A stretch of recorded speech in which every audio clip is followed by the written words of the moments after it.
The night is long, and the city sleeps under a veil of silence. Yet behind every locked door, behind every whispered conversation, power moves like a hidden current. It is not visible, not tangible, yet it governs everything. Men are not ruled by truth, nor by virtue, but by fear, desire, and necessity. This is the stage where human psychology plays its most brutal game, the game of survival and domination. Machiavelli understood this. He did not invent human deceit, nor did he create cruelty or ambition. He merely exposed them with surgical precision. To read his words is to stare into a mirror that strips away illusion, leaving behind only what men truly are when stripped of masks. He told us that men are fickle, ungrateful, false, cowardly, and greedy. That when danger approaches, they scatter like frightened birds, but when fortune smiles, they cling to the powerful with feigned loyalty. And he warned, any ruler, any leader, any man who forgets this truth will not rule for long. The human mind longs for comfort, for morality, for the illusion of fairness. But beneath it, another law operates, the law of survival. The weak crave protection, the strong crave obedience. The dance between these instincts produces society, politics, and power. To manipulate this dance is the essence of strategy. It requires seeing people not as they pretend to be, but as they are when stripped of consequence. That is the Machiavellian eye, cold, unblinking, mercilessly realistic. Consider trust. People speak of trust as if it was sacred. Machiavelli saw it differently. Trust is never pure. It is always conditional, always fragile. Men trust only so long as it serves their interest. The moment loyalty becomes costly, it vanishes. Thus, the wise ruler never depends on trust. He depends on force, on fear, on control of appearances. It is not that men are incapable of loyalty, but that their loyalty is like glass. It shatters at the first strike of misfortune. Better, then, to be feared than loved, if one cannot be both. Yet, fear itself must be crafted carefully. Care without restraint breeds hatred, and hatred festers like poison. The art lies in balance. Punish swiftly, decisively, but without excess. Reward when it secures advantage. Withdraw mercy when it invites weakness.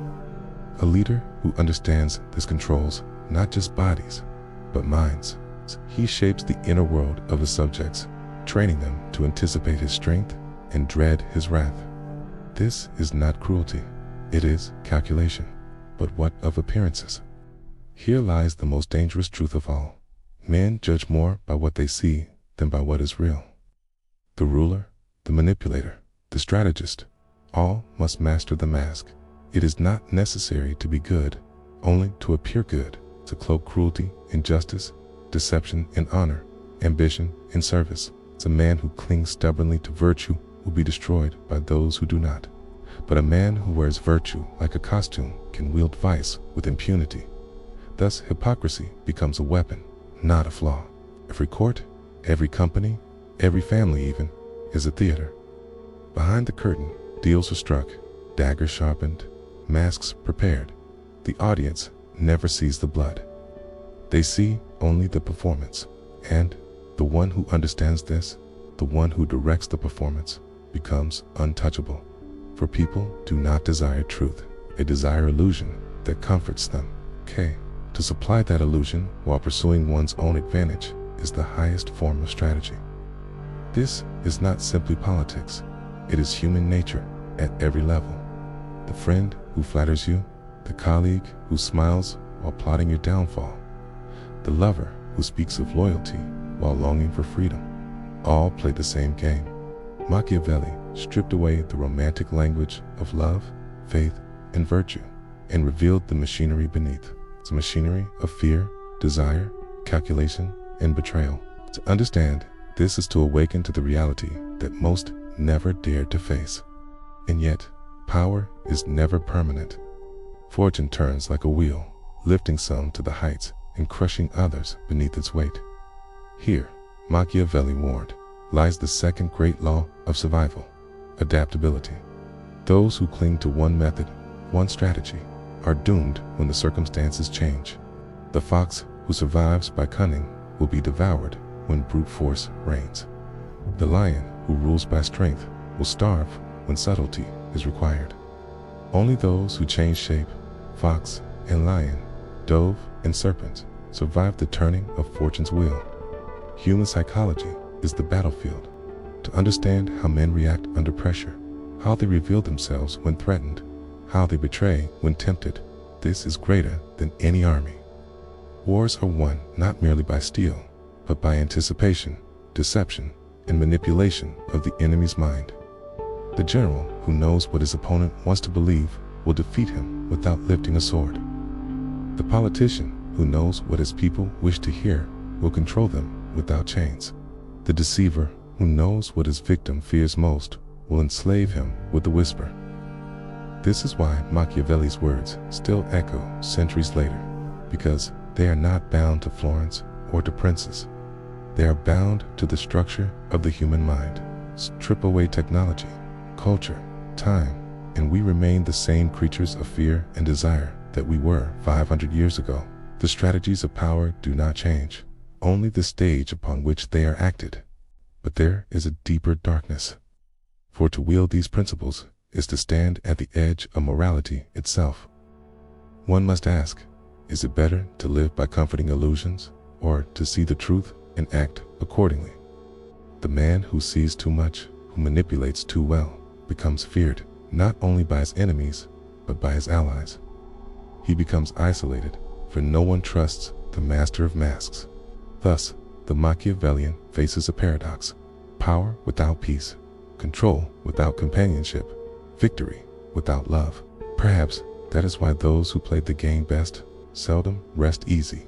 Ain't yet how seductive it is, for in the game of life, where betrayal waits in every shadow, can one afford not to be Machiavellian? Others will deceive. Should we not deceive first? Others will betray.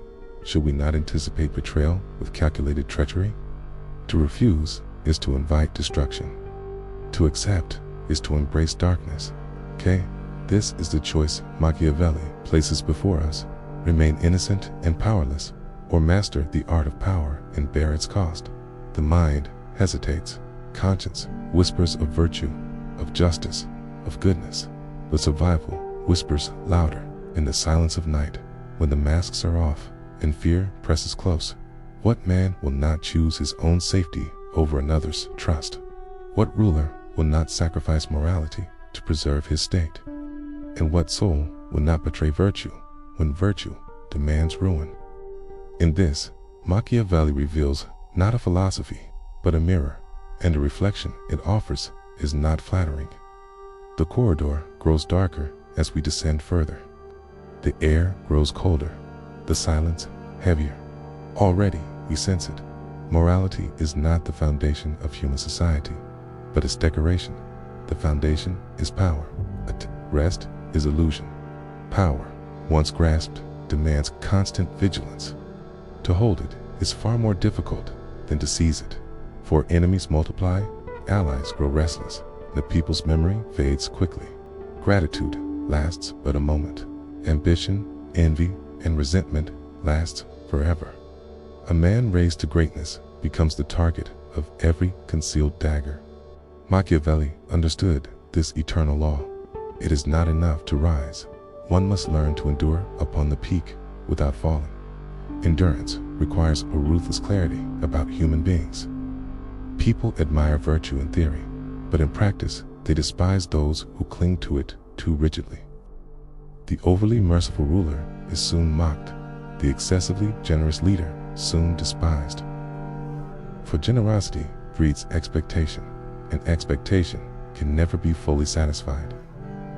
Better to appear generous while keeping one's strength intact than to ruin oneself by satisfying every demand, for in the eyes of men, perception outweighs substance. This is why Machiavelli urged leaders to learn not how to be good, but how to use goodness when useful and discard it when dangerous. The most effective manipulators understand that morality is a tool, not a master. They deploy honesty when it wins trust, loyalty when it secures allies, and compassion when it calms unrest. But when these virtues threaten survival, they abandon them without hesitation. To hesitate is to invite ruin, and yet the paradox deepens. The manipulator, the ruler, the strategist, all must wear the mask so long and so convincingly that even they risk forgetting what lies beneath it. A man who deceives others constantly may one day deceive himself, believing his own performance.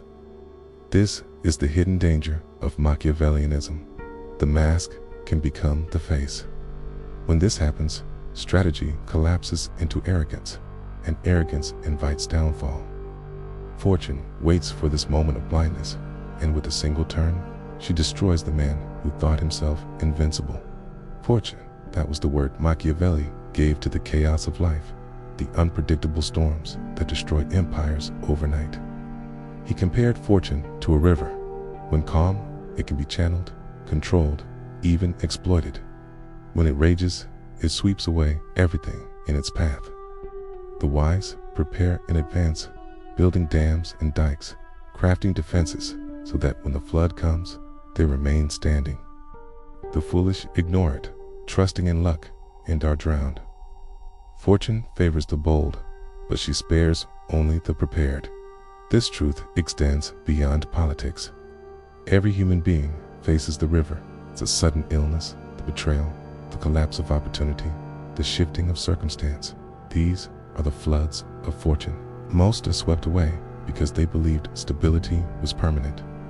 But those who live with Machiavellian clarity never trust permanence. They expect the river to rise, and so they arm themselves with adaptability, cunning, and readiness. When others are surprised, they act. When others panic, they strike. Still, to live this way carries a heavy cost. It demands a constant vigilance that corrodes peace of mind. To see betrayal in every smile, ambition in every gesture, deceit in every promise. This grants survival, but it also isolates. The Machiavellian is often alone, for intimacy requires trust, and trust is the very thing he has unmasked as illusion. In this sense, the manipulator wins power but loses innocence. He secures obedience but sacrifices companionship.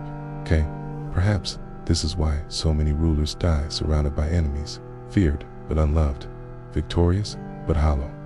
Yet, the allure of control is irresistible. For what is the alternative? To live blind, naive, defenseless before the schemes of others. To suffer betrayal without anticipation, loss without preparation, defeat without strategy. No, to embrace Machiavelli is to embrace the hard discipline of survival. It is to accept that power, manipulation, and strategy are not evils imposed upon humanity, but the natural language of human interaction. Some whisper it, some stumble through it. The wise speak it fluently, and the masters wield it as a weapon. Consider manipulation more closely, At its heart, it is the art of directing another's choices while allowing them to believe they act freely. To compel is crude. To persuade is elegant, The most effective manipulator plants seeds, an idea, a fear, a hope, and allows them to grow in another's mind until the person acts as desired, convinced the action was their own. This is not merely political strategy, it is psychological architecture. It requires studying the desires, weaknesses, and insecurities of others, then shaping the environment so that their path appears self-chosen, when in truth it was constructed. The mask of virtue aids this process. To appear kind disarms suspicion. To appear honest wins confidence. To appear humble shields ambition. The most dangerous player is the one who hides his claws beneath velvet, whose smile conceals calculation, whose promises cloak traps. And yet, to maintain such deception requires discipline beyond ordinary strength. One must learn to control impulses, to resist unnecessary cruelty, to measure every gesture, every word. It is not chaos, but order that defines the true Machiavellian. But even the most disciplined strategist must confront the limits of control. There is always a moment when fortune strikes, when a plan collapses, when betrayal pierces even the most guarded heart. In this moment, Machiavelli does not offer comfort, only counsel. Adapt, shift, become something new. The fox must learn the strength of the lion. The lion must learn the cunning of the fox. Only those who change survive. Those who remain fixed are broken. As the centuries pass, his insights grow no less relevant. Get modern corporations, where leaders speak of ethics while exploiting weakness. Look at politics, where smiles conceal rivalries, where allies conspire in secret. Look at families even, where inheritance breeds envy, where appearances mask tensions. Everywhere, the same dynamics repeat. The will to power, the manipulation of trust, the use of illusion to control reality. Human nature has not changed, only the costumes have. And beneath it all lies the final Machiavellian truth. People do not want freedom, not truly. Freedom terrifies. What they crave is security, certainty, guidance. They will trade liberty for the comfort of strong leadership, even tyrannical leadership, so long as it offers stability. A leader who understands this can demand sacrifice, obedience, even silence, and the people will comply, convincing themselves it is for their own good. Thus, control is not taken, it's given, willingly, by those too afraid to stand alone. And so, we return to the shadowed corridor where this descent began. The illusions of morality and trust have been stripped away, and what remains is stark. Human beings are driven by fear and desire. Loyalty is fragile, fortune is cruel, and power belongs to those willing to embrace these truths. To live Machiavellian is to see clearly, to act decisively, to manipulate skillfully, and to adapt endlessly. It is not a path of comfort, nor of virtue, but of survival and dominance. Yet a question lingers in the silence after victory, when enemies lie defeated and power rests firmly in one's grasp. Is there peace, or only the hollow echo of conquest, the loneliness of mistrust, the knowing fear of fortune's wheel turning once more?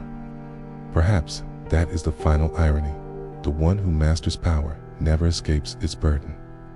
The one who controls others never ceases to be controlled by the need to maintain control. The game never ends. And so the descent closes not with resolution, but with recognition. Machiavelli did not promise happiness, nor justice, nor peace. He offered only clarity, a mirror held up to human nature. To look into that mirror is to lose innocence, but to gain power. The choice, then, lies with us, to turn away and live among illusions, or to look, unblinking, into the darkness, and to act accordingly. The door shuts, the silence returns, but the echo of the lesson remains. In the end, the game of power is not about kings or princes, nations or empires. It is about the human soul itself, okay? And in that hidden chamber, where fear and desire rule, the Machiavellian truth waits, cold, merciless, eternal.